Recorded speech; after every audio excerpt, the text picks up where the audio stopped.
on page Nun Vav.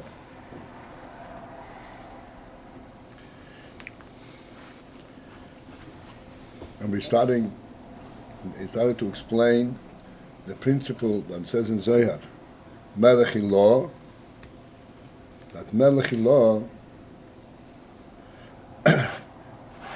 is the union from Malchus Day in Seif. We talked about it yesterday a little bit. Then from the Ein Seif, and then Malchus Day in Seif.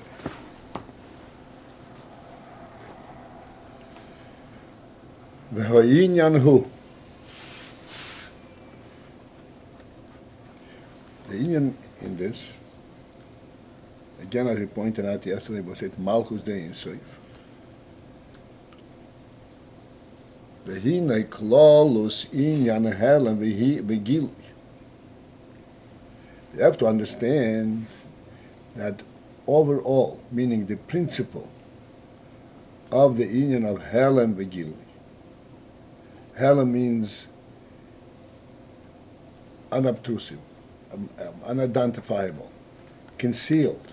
And we always understand that helen does not mean it's being concealed because something blocks its view, but it is just not identifiable. That's means helen. And then gilui. Gilui is where it becomes obvious because it becomes identifiable. In general, the union from helen v'gilui hu bechinas makif pnimi. This is the principle of makif and pnimi. Makif. The word makif means that which surrounds, that which encompasses. It's called makif. And pnimi is that which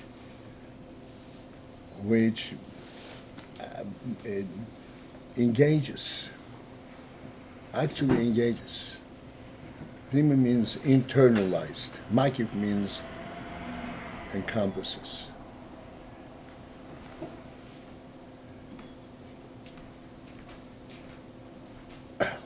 I'm just going to elaborate the whole thing. The oyer pnimi, which means that the oyer pnimi, the internalized oyer,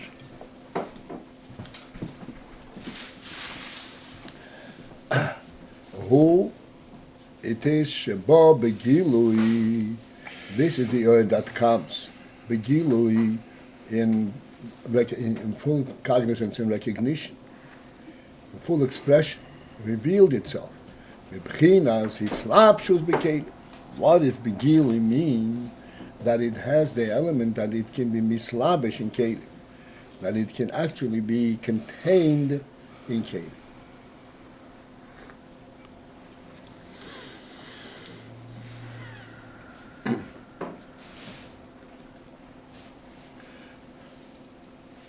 Before we go on, I want to give us some translation. Oyer. Oyer means light.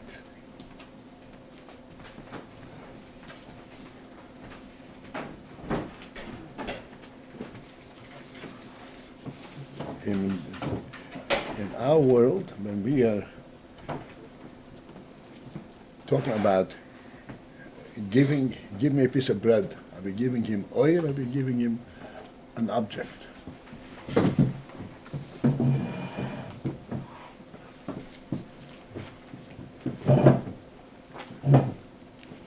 What is the constant reference to oil?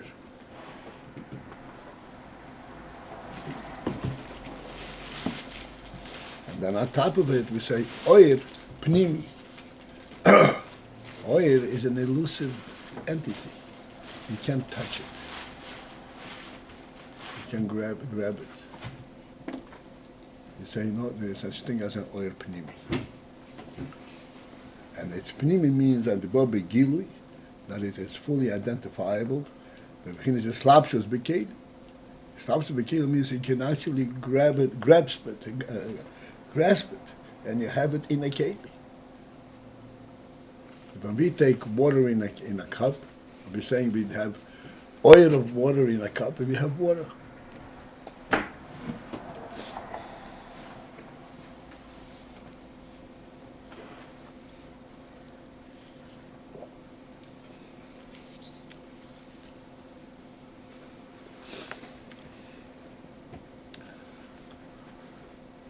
The truth is, when we say we have water,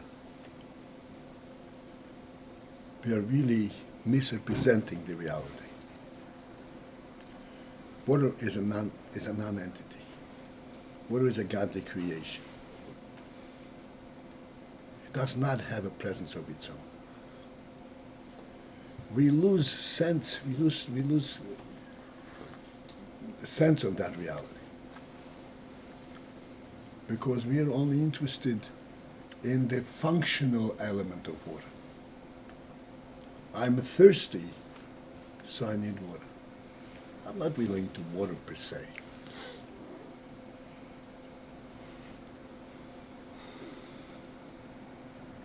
There, water is a mitzvah.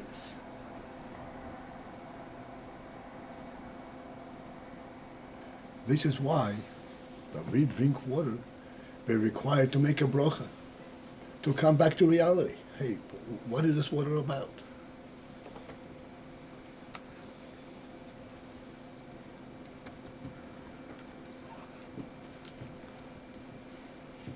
Like we speak all the time, to distinguish between us and the animal. The animal drinks water, we drink water. But we drink water, the real water. That's meant to be drunk. Not water that we find in a ditch and we drink it because we are thirsty.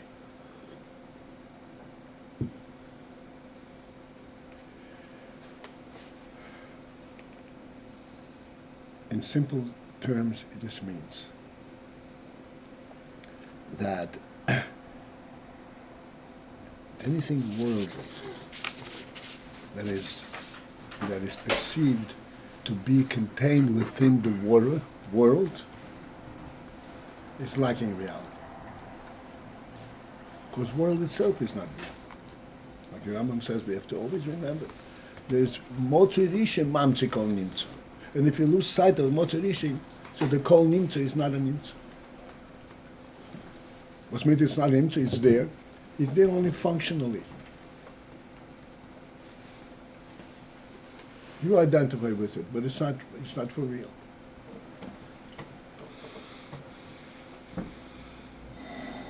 Do I have you with me so far?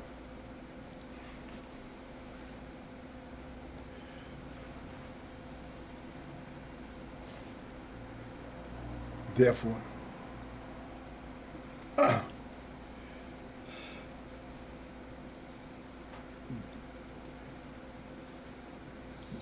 therefore, in the reality of everything is only when it represents and it is in connection to the motivation is not lost. The motivation is not water and it doesn't have water. It doesn't consist of water. It's a godly reality. This godly reality, when it is translated into water, is called oil. So what is this hashpah? What is this? What is the godly element in it? This is this reality. Like we say, Sida says, water is Yerdim makim gavei makim nagach. What you see in our water is will naturally descend from a higher place to a lower place.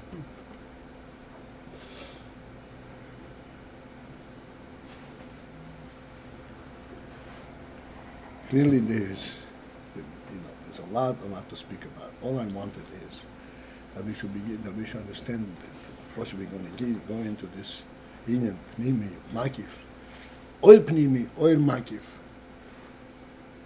Oyer, the real Oyer, even though it's an elusive thing to us, we can't. The reality of the world is the godly Oyer.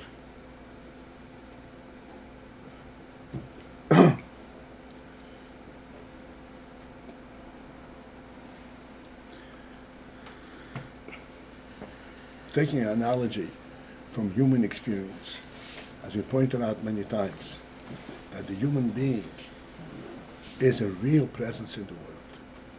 He is not just a functional presence like we'll have with the animal.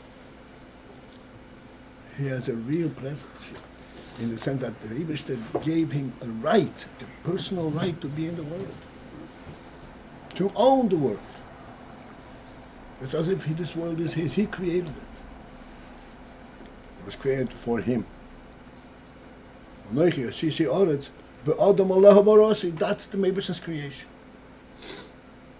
Everyone knows the translation of these words. Odom, this is the reality of the world. So in human experience, in human life, we have a similar Indian, like you point out all the time. A human being has a place in the world, has a home. In this home, he is occupying the entire home. How can a person occupy the whole entire home? He's a small entity, he's a small body. He can be in one place at a time.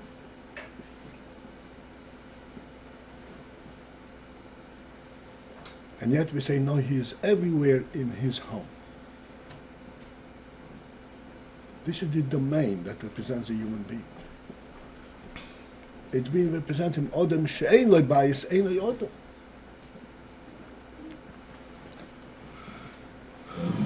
A beam is a beam. That's what it is. A human being is not a beam.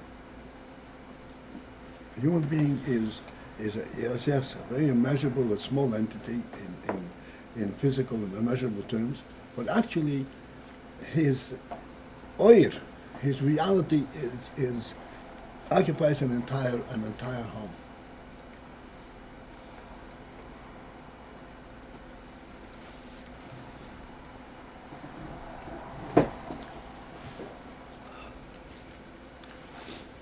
And it is entirely correct to say that if you are in somebody's home, we say you are his guest,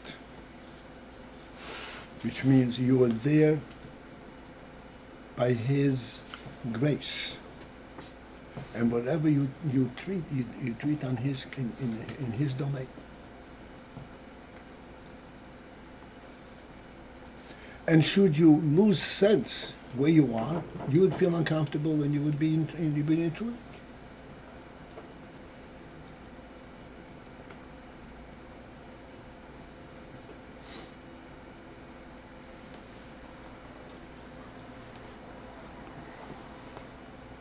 Having said that, I want to expand this a little bit from the human domain to the godly domain,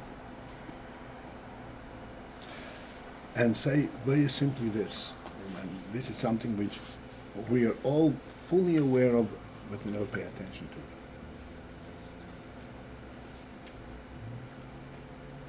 We say we have our home, and we step out of the home, we're going to the street. We're going to the street, we're going to what? Into no man's land. Not true. We're always in some kind of a reality.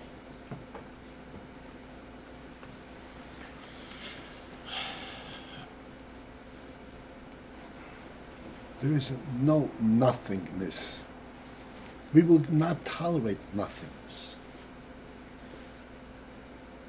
We cannot be nothingness.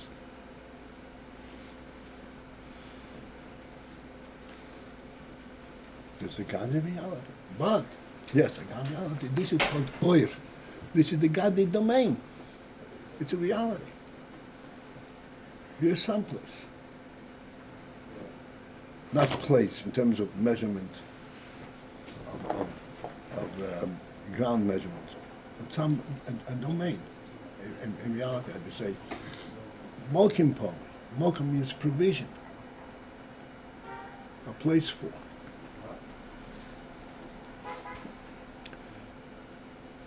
This oil, this is the oil Eliki that provides for all existence. This is the oil that emanates from the Tzmot Rishon. As the Rambam expresses it in his terms, Me'amit is himotze nimtze kol hanimtzoim. Amit is himotze provides for all the mitzvahs to be. And all the mitzvahs sense they are for real. Why are they for real? Because they're part of reality. Where is the reality? This is the oil of the key. Just like in your home, where are you? This is the human oil. It's a human domain. And there's a very big difference, as we point out all the time. If you're in somebody's home, if you're an invited guest or an uninvited. If you're invited, you have the support, so to speak, the oil that gives you a place. If you're not invited, then in a sense you feel an utter loss. You're in no man's land.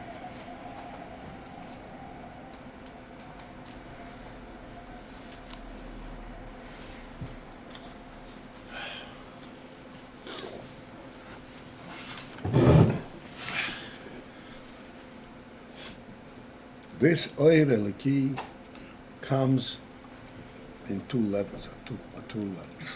It's called a makif and a pnimi. Makif surrounding. Pnimi.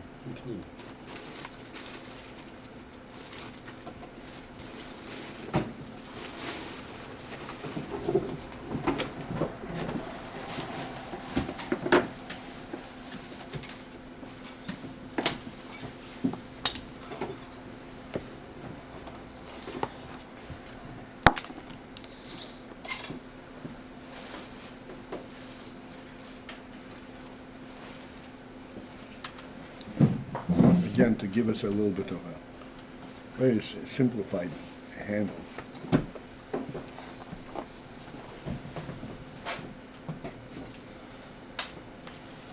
Like we were just talking about, Odom Shein Bayis, a home,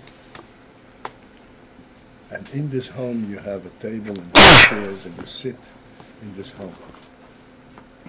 You sit on the chair, but what gives the full comfort of the chair? It's not the chair. It's not the chair in isolation. It's the chair encompassed in the home. That's when you have the full service, the full comfort of the chair. The oil pnimi, so to speak. This is not oil pnimi.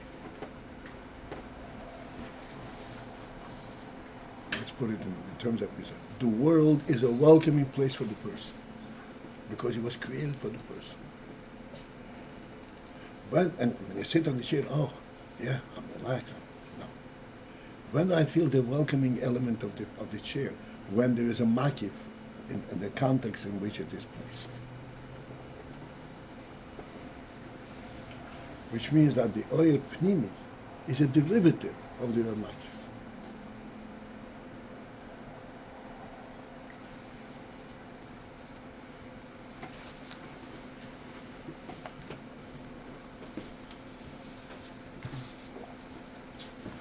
Or pnimi is pnimi, means it is a fully defined. When you say, I feel there's a comfort that provided by the home, it's elusive. No, there's no gili, there's no expression. In what way does it provide it? When you have a chair, and this oil is mislabish in a keli, and you can actually experience it. Now you have it.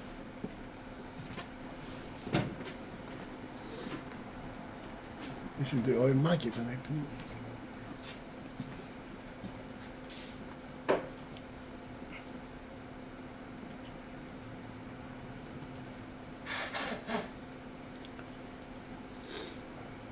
Okay.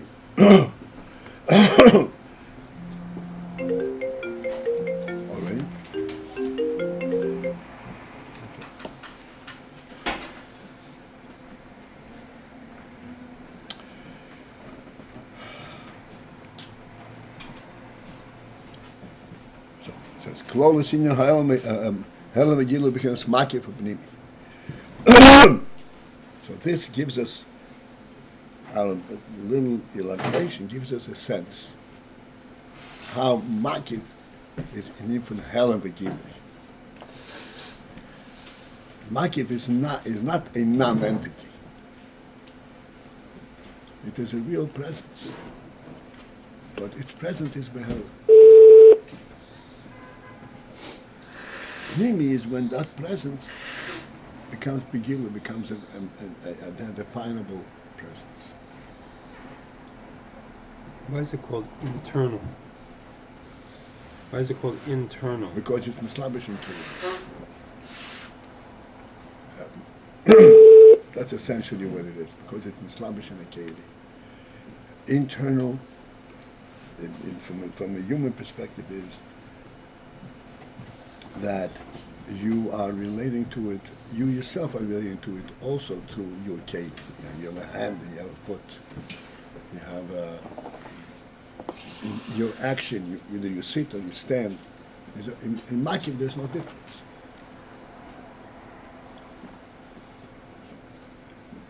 There's no means by which you relate to the makif.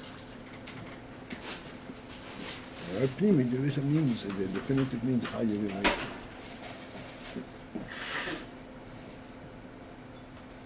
That's meant internal.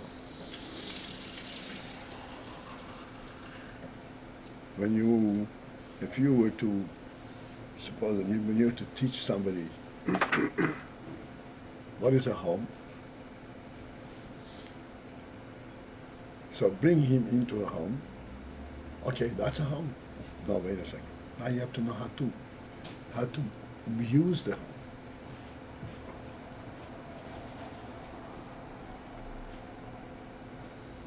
You're going to sit here. You're going to sleep here. You're going to eat here.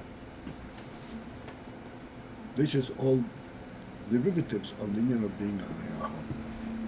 But these are derivatives that come pnimius in a specific action.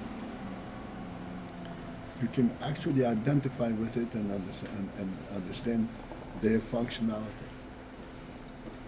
their function. Pnimius, it's internal rather than external? Rather than makif, than surrounding. Internal means you take it in. You take something from the makif and it becomes part of you.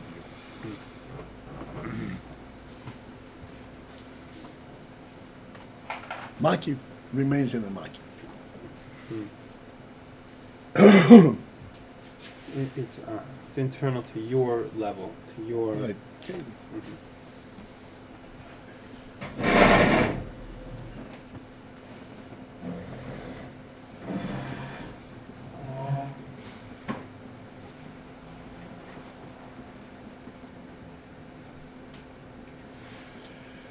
I'm sorry. Oy pnimi. The last line. Hu sheba begil. This is the oil that comes begil. You understand the concept of oil and so forth. This is what comes begil. Bebechinas hislapshus bekeli. In a specific manner that it is bislabish bekeli. It means that you can actually be identified and grasped as to what it does and what its function is. The makif,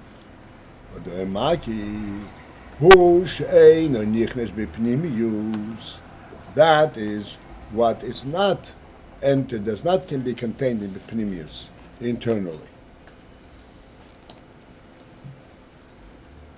Kiyim b'bchinas makif milmayla. Rather, it is in a form, in a manner of makif. It is in surrounding manner, but this makif is milmayla, from a higher level. Makif is higher than pnimi.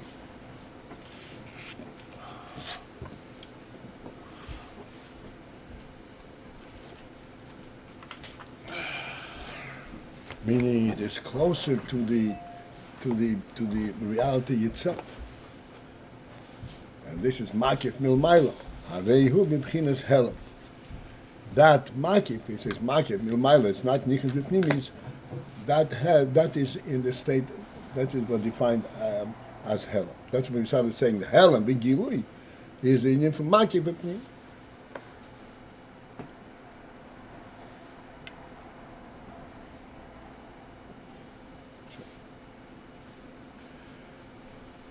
Next step.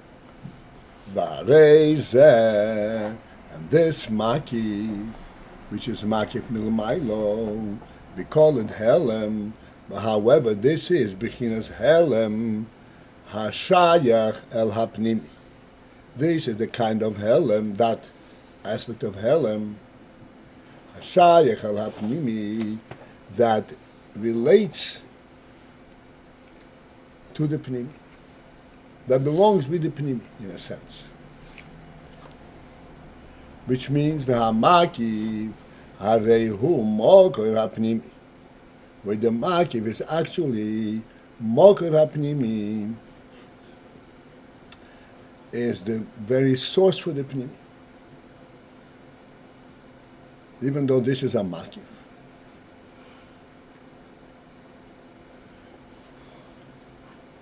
But this makif is what provides for the pnimi.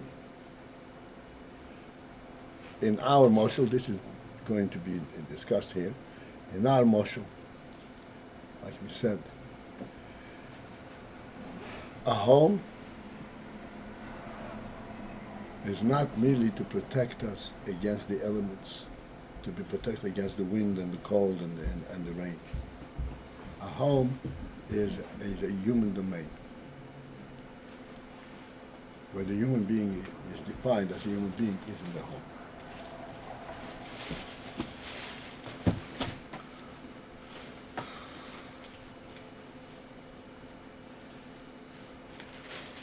If we could say so, I mean, there are different aspects to it, but it is entirely correct to say that, like we said before, our home is to provide the comfort and the peace of mind for the human being. In other words, in simple terms, our home is what provides for a chair and a table,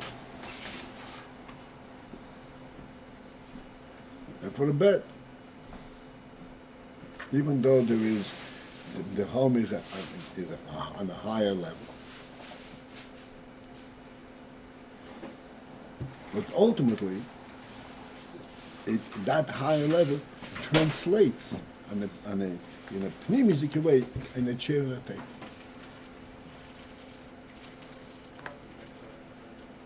Why can't you have a chair and a table outside of the home? It's not the same thing at all.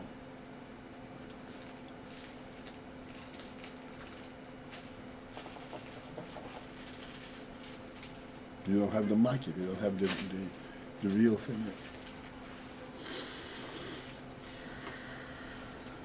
A person sitting in no man's land, in a non-domain, he doesn't have, if Peter's hurting him, then the chair serves him, but it's not a human service.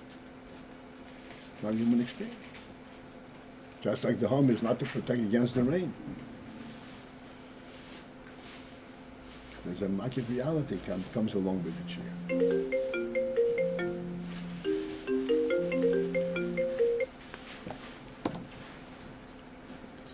This is the pshat that the makif is a mokor hapnim.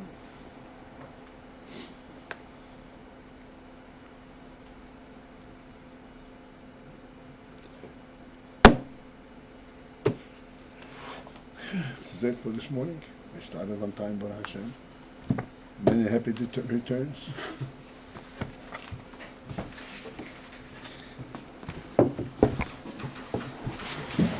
Okay, this is it for this morning.